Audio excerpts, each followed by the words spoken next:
हो और अपने क्षेत्र में लोगों को भी इस बदलाव के बारे में बताएं। इससे उनका विश्वास और बढ़ेगा। देश को आगे ले जाने में वो एक ताकत बन जाएंगे। साथियों, हमारे देश में पिछले 50 साल से हम एक नारा सुनते आए हैं। चारों तरफ वही बोला जाता है और चुनाव के समय तो जरा चिल्ला चिल्ला करके बोला जाता है, चीख चीख करके बोलाया जाता है।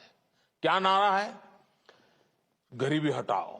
कितनी बार सुना है, कितनी पीढ़ियों ने सुना है। नारे नारे नारे, बस नारे देते गए।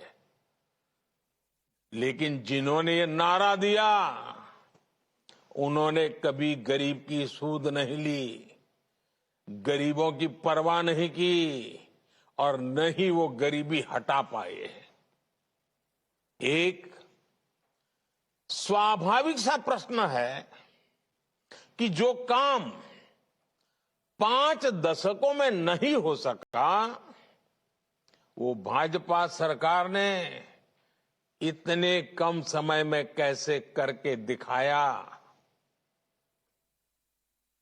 इसके पीछे वजह है कि हमने सामान्य मानवीय के जीवन की मूलभूत कठिनाइयों को कम किया है। और हम लोग वो लोग हैं जो गरीबी को जी करके आए हैं।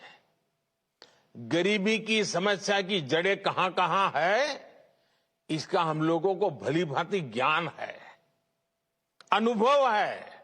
इसलिए हम उन जड़ों से गरीबी को काट करके गरीबों को गरीबी से मुक्त करने का सफल अभियान चला पा रहे हैं। आप देखिए, सरकार ने देश में उन 18,000 गांव में बिजली पहुंचाई है जहां अब तक बिजली नहीं पहुंची थी। इनमें से लगभग 13,000 गांव पूर्वी भारत के ही तो थे। और आज लोग जो मणिपुर कर करके राजनीति करने में लगे हैं ना, उनको कभी ये विचार नहीं आया कि ये नॉर्थ ईस्ट और पूर्वी भारत में 13,000 गांव अंधेरे में डूबे पड़े थे। हमने 15 अगस्त 2019 को जल जीवन मिशन की शुरुआत की थी। तब देश के 20% से भी कम ग्रामीण परिवारों तक नल से जल की सुविधा थी। आज 60% से भी ज्यादा ग्रामीण परिवारों को नल से जल, नल से पानी मिल रहा है। आपसे कई लोग ये जानकर हैरान रह जाएंगे कि मिजोरम जैसे राज्य में 4 साल पहले तक केवल 6% घरों में पाइप से पानी पहुंचता था। आज ये संख्या 90% से ज्यादा है। बिजली पानी की तरह ही पीएम आवास योजना भी गरीबों के जीवन को बेहतर बनाने में बहुत अहम भूमिका निभा रही है। बिहार में पिछले 9 वर्षों में 50 लाख से ज्यादा पक्के घर पीएम ग्रामीण आवास योजना के तहत बने हैं। 50 लाख।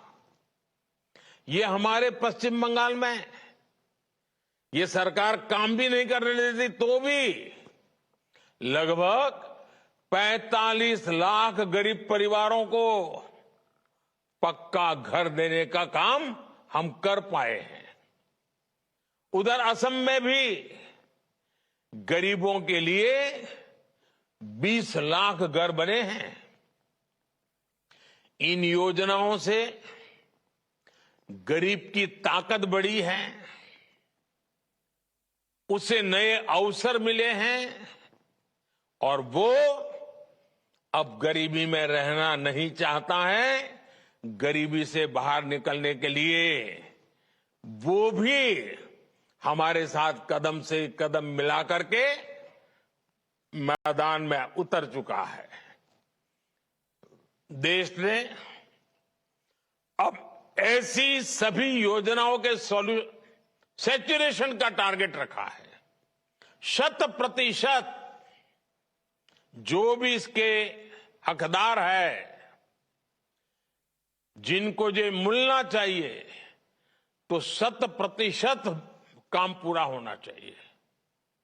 और इसलिए मेरा सुझाव है। All right, we'll now get you some breaking news.